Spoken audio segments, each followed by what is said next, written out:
on the track.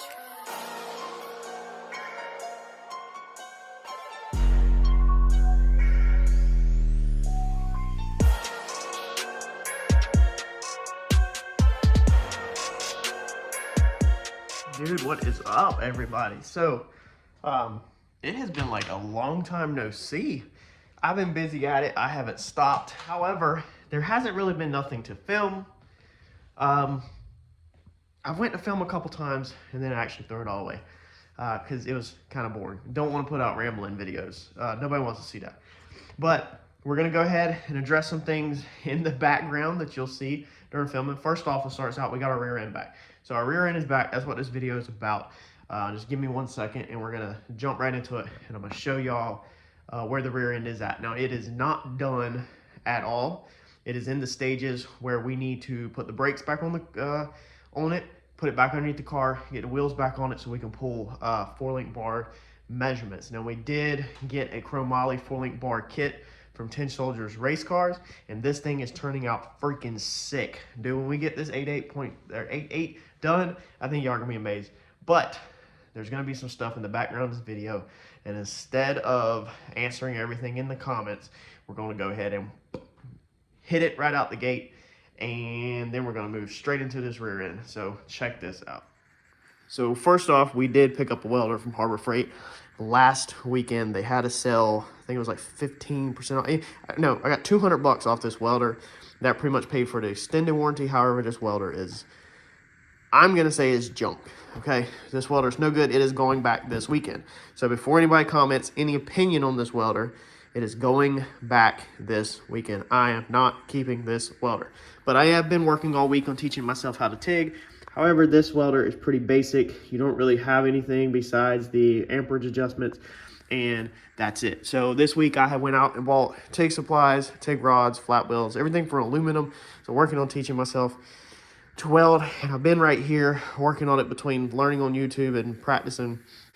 Changed up some stuff in here. Super boring. We can't exactly YouTube on how we cleaned up this mess. The race fuel is gone, so you might notice that in the background too. We sold the race fuel. Sold it actually to the Carolina Dyno local, Randy Haywood. He picked it up, knows me personally. $300 for 55 gallons of X85L. That is 50% off of that fuel. Nobody jumped on the deal. Y'all are people local, not y'all, but the local people are crazy. But I changed up a bunch, built a cart, so we're going to keep all of our welders here. Now that welder, I'll go ahead and disclose, is not mine. That's actually belongs to Mike, and that will be going back to Mike at some point. I will be purchasing another welder. But like I said, the titanium is going back. It has nothing but amperage adjustment right here. That's it, on and off. And you can do DC stick, DC TIG, AC TIG, and all that. But that's literally it. So it's a little harder after purchasing it. I found out that it's a little harder on the aluminum, this welder, to get right than it would be if we were just doing like mild steel TIG. And primary with doing this car, we need to do aluminum brackets and stuff, so we got to be able to do everything. So I am ordering, I think it's called the Prime Weld or whatever. It's a really nice unit, same price. It's like $800, $900, under $1,000, and it comes with a better pedal instead of this big bulky trash pedal. This trash regulator that come with it, so it comes with a good flow regulator and everything all around. There's tons of opinions on welders, but that's what we're going to go with. So I have been out here boogering up welds, trying to teach myself how to do it, watching tons of YouTube videos, and just practicing everything from these dookie boogers to just forming a pedal. I was playing with the amperage on them, trying to get the, where we can weld this thinner stuff, and as you can see, it was blowing hot as a freaking torch. These, of course, are just where you're just trying to learn to see your puddle and just roll it across. You're not actually giving it any filler rod, so this whole half over here is no filler rod besides right there. And then these are just where I've just been practicing with the filler rod and stuff like that. And again, keep in mind, I've never TIGged before in my life, so I'm only a couple hours into it. 2 nights I practiced, and then 2 or 3 nights I researched YouTube. Some other nights I did some cleaning down here, some odds and ends. So there's some little boogers on the backside. Look how hot that crap is. It's crazy how hot some of this stuff got. It actually, I just welded and welded and welded on this plate where I actually warped it. stacked them back to back to back to back to back. So we've been trying to learn, and some of them are not bad, but a lot of them are either too hot, too cold, all kinds of different issues that we've been having. And then this thinner stuff right here, this plate is like 1/8 of an inch. This plate is half that. So this is, I don't even know what this is. It's pretty thin. But I was trying on the here, and the first one was decent, but then as the metal got heat soaked really quick, they kind of went to crap, and I can't move the torch fast enough to feed the rod into it, and I can't get the temperature down because you can't do nothing but the amperage on here, so you can't, no hertz, nothing. Like you can't adjust nothing. So again, this welder's going back. I just didn't want everybody to see this in the background and be like, whoa, time's out. Because if you've been following the channel, you know I don't know how to TIG. I only know how to slightly MIG, so we're stepping it up because we are getting a new race car. We're building another car on this channel. I don't have it yet. However, I have been recording for it. Chasing the cars pretty decent. We bid on about 6 of them, trying to get us another build. I'll throw anywhere from 6,000 to 10,000 at these cars and throw the crap at the wall. It don't stick. It just slides down. So we still don't have a new car, but I'm trying. I've actually been busting my butt trying to buy another car. Last night alone, I did like 2 hours of digging online to try to find another car. I've been venturing outside of my original plans, but we're trying to stick to it. But let's go. Let's get into this rear end. That's what y'all are all here for. Just kind of wanted to update everybody and let everybody know we ain't been playing around. We ain't been sitting on our butt. We've been working. We've been making progress on stuff. It's nothing to do YouTube on. So check this bad boy out down here. So this guy is turning out amazing, dude. This thing is this thing's gonna be a bad mama jamma. So I'm stoked. I am stoked to have this piece. So again, this thing is nowhere near done. Nowhere near done. But we are ready to mock it up. So what else is gonna get done to it before we have a million comments and I have to explain everything in the comments, and then we will get to putting this thing in the car. So first off, this bar that goes up over the top, it touches the rear end, and it is going to get welded to the rear end. So this will all get attached to the pumpkin. This gets deleted and removed. Of course, all that gets changed out. It's just got a pipe in here right now to kind of keep everything straight, but obviously we have to put the gears in it. This is getting plated to here. The anti-roll bar gets put on here. It is getting a hoop to tie down with if you want to, or to jack the car up with. It gets brake tabs put on it. It's got to get the brake lines done, which I'll be doing all that. I'll be doing the gears, all that. This whole thing gets painted whenever it's done, unless I just want to clear coat it. I almost thought about, man, just cleaning up and clear coating it. That'd be pretty freaking wicked underneath, but I don't know. It's getting diagonal bracing, so possibly from here to the ends is what he kind of wanted, is maybe from here to here or something. But it also may be going from here to here or from here to here. Not 100% sure yet, but it's getting more diagonal bracing in there. And just, I mean, this thing is just going to be a freaking trick piece, man. Now, AKA Uncle Mike is building this, the same one in back half Randy's car. Can't give out any contact information, any phone numbers, any location information, nothing. He is not interested in doing customer work. It's kind of an inside gig to get into here and to get his fab work done. He does a lot of grudge, or a handful of grudge cars and stuff like that. I like to keep it low key. He's in a low key spot, so there's no filming at his spot unless it's like John did, where it's on the inside and you don't really know much. So that's all I can say about it. So if you ask me in the comments to, you know, what's his contact information, I'm not going to be able to share that. I just wanted to go ahead and disclose that. I hate for somebody to ask and then I not be able to give out that information, have to keep explaining myself in the comment section. So unfortunately, guys, sorry, can't refer it or anything. The tubes are outside, our axle tubes have been welded to the pumpkin all the way around on both sides. And then also these are the Ford 9-inch big bearing ends. These went a step farther. So if you remember, I showed you how these looked in the package. they kind of butt up to the tube, and there's a little bevel that allows you to go around it.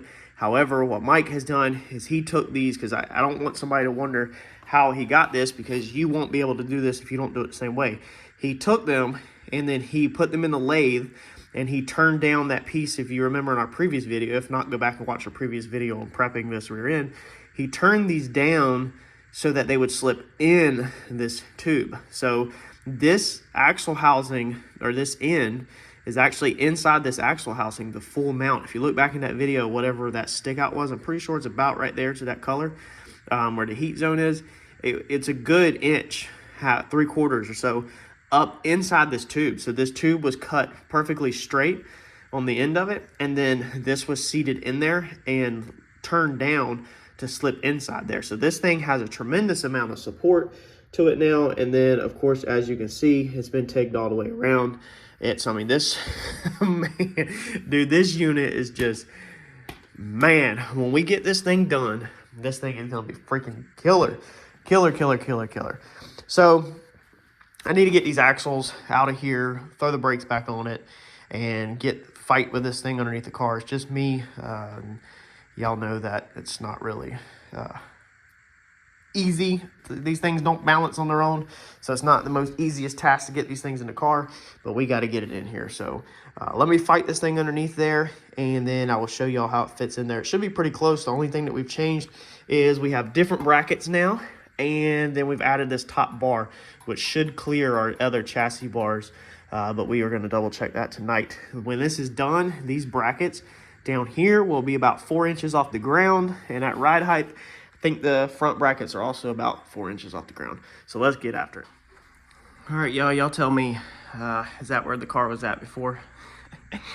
Unfortunately, a little piece of advice if you're gonna do anything like this: measure from your bead lock to the wheel well, or some reference point, so you can put the car back at the same height when you go put it back together. That way you know. However, we want this car in the rear as low as we can physically get it.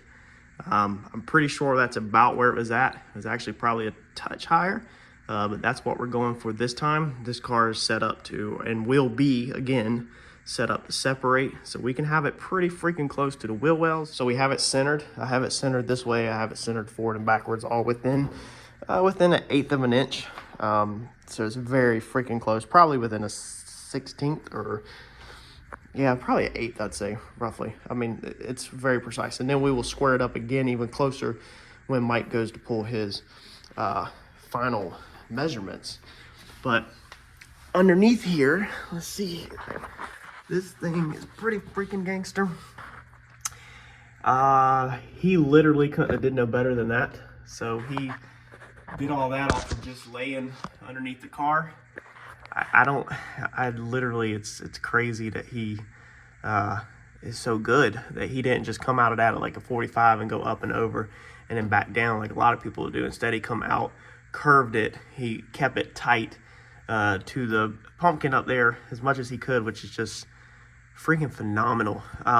This bar right here that goes across, it'll never touch. So this bar right here, it goes underneath that bar. It'll never touch because I think the tires will hit the wheel wells, so the mini tubs right now, before that ever touches.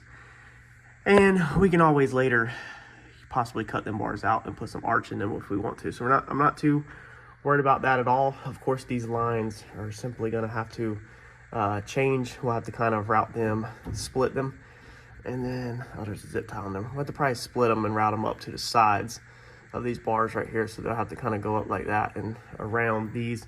The same thing with this fuel line. We'll definitely have to get a little bit tighter mount to that, a little bit more of an arch, I guess you can say, to that than what it is now. But that's fine. We're going to clean up this brake line that's up here when the rear end comes back out. That way it's not right here and so tacky. And do some other odds and ends. We honestly, let's see here. Yeah, do a couple odds and ends. So I'm just laying here brainstorming, just putting my thoughts together. So this thing is gonna be freaking gangster. I'm way far away from my frame rails, obviously the back half. That's never gonna be the issue. So he's gonna come underneath here also, And we're going to be putting the wishbone in here somewhere. So there's going to be a plate. This time, the last time it was mounted like this, and this time, let's see here, let's pull this thing out some. This time it's going to be mounted like that, which is what it should have been the whole time. So it's going to basically go in there like that, okay? So it's going to get mounted in there. That's how the wishbone is going to go. And that's going to keep everything back happy and level like it was. I'll go ahead and pull this out. Just sit it there, just for mock-up purposes. And then of course I don't have the correct yoke in right now to set the drive shaft in, but all that should stay the same, because as long as the tires are centered in the wheel well, everything else should be.